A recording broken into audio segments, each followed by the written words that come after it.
now we are talking about, we're actually planning on digging wells in Africa and other places. Mm-hmm. And not only that, we are in collaboration. It's really something that's happened just recently. It just dropped on our laps. And with my husband, with Misty and Dean and with Steve, we are actually collaborating on nonprofit and on business and how it can benefit the world. So we're actually in the process of that too. And we're like-minded people that really want to bring his light, his love, his energy, and change the atmosphere of this world, which is needing so much healing. So how can we do that in our own ways? So we are coming up with just a lot of projects together. We're actually in the planning process. So I couldn't tell you what's really all written down. We're in the process of all of that.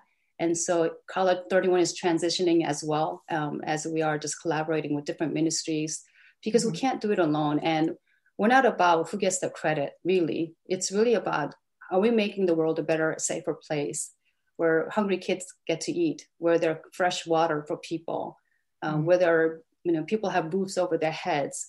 So that's something that we're actually planning on. And in the meantime, growing ourselves as God's children too. So I love that. And I always had thought that one of the things that I wanted to do was build 10 houses in a well and to dig a well in multiple third world countries. And that's on my list, to get done. I'm hearing that a lot, actually. Yeah.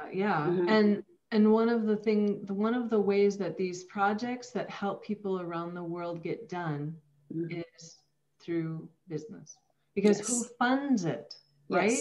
Yes. And this is the big issue that the church has really stunted the growth of the kingdom because of the poverty mindset that they put on people. Because it takes someone who has a wealth and abundance mindset to grow a business to the point where you have plenty of extra to fund the projects for groups like Kallah 31 who want to go out and do this and who have the bandwidth or the connections or, to do it.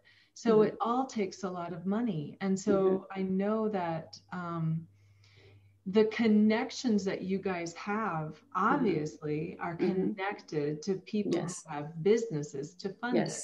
Yes. So how did you make those relationships happen? It really all began, I have to say, with Kingdom Equipping Center. Okay. Yep. Last year, Gil and Adina had a retreat in Tacoma, which is near where I live. Yeah. And the ball started rolling there, really. Yep. And the connections I've made with Misty and Dennis and I, my husband and I, with Misty and Dean and Steve, and that we're actually, it just took a year to percolate, really, until it was right time. But really, I think it just accelerated with them, with meeting with Gil and Adina. And we have good friends with them, and we really support what they do emotionally and spiritually and all that. We just believe in what they're doing, and so that really and that's how I met you, is through watching them on Kingdom Equipping Center. So yeah. And I think that this, but I met Gil and Adina in the Dakamos project before there was even Kingdom Equipping Center. Wow. And I was there in the beginning. Wow. Gil was talking about, well, I want this equipping center, like for the kingdom kind of a thing, Well, here it is. And then we started, and I just walked that whole journey with them. Yeah. Yes. So yes. They do have amazing hearts. Yeah. They do. Yeah. So a lot of the people, am I hearing you right, that a lot of the people in that you've connected with in order to fund the Kallah 31 movement is through Kingdom Talks or Kingdom? Actually, we're not a lot in my own group, but it has come about where they came into my life really in such an amazing way. Yeah. And we didn't even think about doing business together, but it just happened where it's a God timing. And it was something, my husband and I were talking about something, and then just by passing, I was mentioning to Misty after lunch one day, and just everything blew up from there. Realized they had same dream and same vision. Nice. And then Steve got, we were like, it was Steve also. And so we're actually planning on meeting together for that business that will actually fund a lot of things. And also I'm currently, hopefully, working on creating a publishing company also, so that that can fund whatever we're doing. We're not asking for donations, or we don't want, not that it's bad. I think if you need to do it to whatever organizations you do, I think that's great. But we want to be able to have power to create wealth that God has given us, and to really utilize that skills and whatever download He gives us. So, so we're in really a big planning stage right now. Good. I'll have to talk to you offline about some things that just occurred to me, but it's not really for the audience.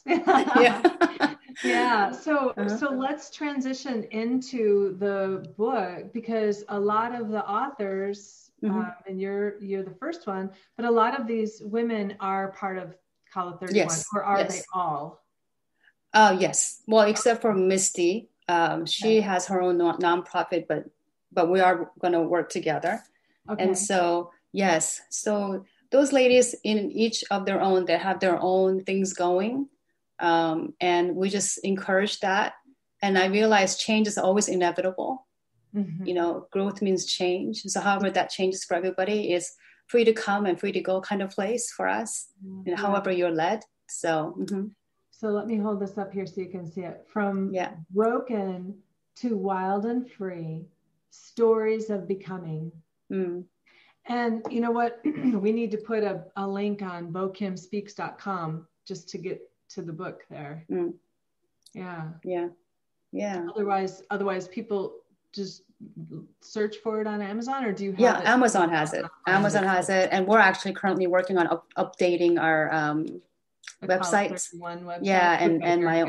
We're all going to do that. And so, it's stories about what it is, how we haven't all arrived, but that we haven't in broken places, and how we have grown from those places through the power of love in the Father's heart.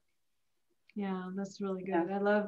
I read your story and little bits of other ones just because I just got the book. But your story, I love the way you write, and I love your heart. And I know that, that's one of the things that we do together. And in my process, we dig out those stories and dig out the lessons learned from that and stuff. And so I really have to say, you did amazing, because you're able to speak your truth in a way that people can learn from you. And it's just really brilliant. Why don't you share a little bit about your story? My story, like I shared in the first segment. I mean, you don't need to repeat what you did. But there's a lot more in the book that. Well, I think just being able to recognize when somebody needs encouragement is really a skill that the Father has put in me through healing. And so one part of the story I begin with is I went to Korea back in, I believe, 2007. And actually, believe it or not, a year before, Holy Spirit said, you'll be going to Korea next year. I just didn't know how it was going to happen, but it did. And we did. Exact dates I wrote down. And so 5 of us went to Korea, and I saw, and it was from, I think back then, I don't know how many nations, a whole lot of nations coming from 1040 window where they can't worship freely. But so I see this one girl on a big screen, and she's just riddled with acne. And when she saw her face on the screen, she put her head down, and I knew that feeling because I had a lot of acne growing up. I know that shame. And it was at nighttime, and I went back to the hotel praying in my heart, if you give me a chance, Lord, I want to encourage her tomorrow. So the next morning, my friend was at an information desk, and I'm standing there with her. All of a sudden, that gal walks into the front door, and I took it as a sign. And I went up to her, And she spoke English. She was from China. And I said, I saw you yesterday, and I pray that I will see you today. And I cupped my hands on her face, and I said, the Lord wants you to know how beautiful you are. You are absolutely beautiful to him. And we both started crying. So for me, I love when I can encourage somebody in their broken places, because he's done that for me. And various people in my life have done that for me. And if I can do that to somebody else, I'm helping myself, like I said, and just makes the world a beautiful place. And that's when heaven comes down to earth, is when we encourage somebody and when they get a double portion instead of shame. And that's what I love. Mm-hmm. Oh, that's so good. And I love that about you. I love that about him. He taught me. He really taught me how to do that. I love that about Jesus. Yeah. He's so good at that, isn't he? He is Really. so good. Yes. He's so good at it. He's encouraged me, I don't know, just through various amazing people like yourself. You're the one who said, hey, you're a speaker, aren't you? I'm like, I've been told that, but didn't want to come out of that shell, you know? So there's been a whole lot of encouragement through Jesus with skin on in my life. And I want to be the same for others. Yeah, that's really good. So what other projects have you guys worked on with in Kallah 31? I know that you're doing some big things worldwide, but haven't you done some other things that you'd like to share there? You know, I think we have done it. Mostly our group has been connecting and loving each other and encouraging each other. There's a whole lot of work internally. Yeah. And so that's what we've been doing. And it's been growing, that encouragement and connecting. And so I wouldn't say we've done any, I don't know, we have traveled together, you know, like last year when Janet had to go to Korea for the first time as a prophetic artist. Right. And so just going there and just supporting her journey as a prophetic artist, just making, when she's making her first step into that nation, even though she is Korean American. So things like that, just being there for each other is us. We're not just about doing things together, but being there for each other. Right. And so when you look at different people, their bios, you'll see what they do. Frida is another amazing one. She couldn't write because she, after genocide in Rwanda, she has ongoing pain. But Frida is another story that's so amazing, who survived genocide and all her families were killed in Rwanda. But her joy and her love, you know, and I get to actually work with my own sister, biological sister. We come, Rena. I love that we are on the same page. Shout out to Rena. Hey, yeah, Rena has been my partner in this. And I love that we are not only spiritual sisters, but we come from the same family. We understand each other. So this has been just amazing journey all around. And I love my friend Janet, of course, and a whole lot of people in there, all of them. I love all of them. All their Melissa, who's helping me build the websites and all that. She's been a gem. And there's Billy Joe, there's Abby, there's Gloria. I mean, I can go on and on with all these people who are amazing gems. So yeah, I love them all. And we are sisters and bound by love. And that we want to make the world a better place, wherever that may be. We want to help and support each other, one another, as we do that. And so we don't really like call it projects, as we're just connecting and loving on one another and just doing, and just overflow of that love through that process. We're loving on other people. But even the fact that 5 of you went to South Korea to support Janet, I mean, who does that? You know, that's just amazing that you guys could come together and make it happen. You know, it took effort, it took sacrifice, I'm sure, to make that happen. But I'm sure that it was just an amazing time for Janet, you know? It was. I mean, and her birthday, we had a birthday party for her there. Oh. You know, and I mean, and I have to say, Sang also, she's my pastor's wife, who's married to a gangster pastor, who was a gangster. But just, we have so much, we laugh until we cry. We just have so much fun together, really. I mean, we love one another.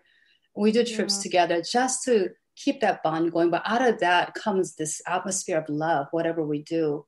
That's the family atmosphere that we want to bring wherever we go. It's not like, let's get the work done and just leave, but really bringing the atmosphere of family and love. And I think that's what's heaven.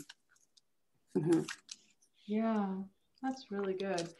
Well, in these last few minutes, I know that the impact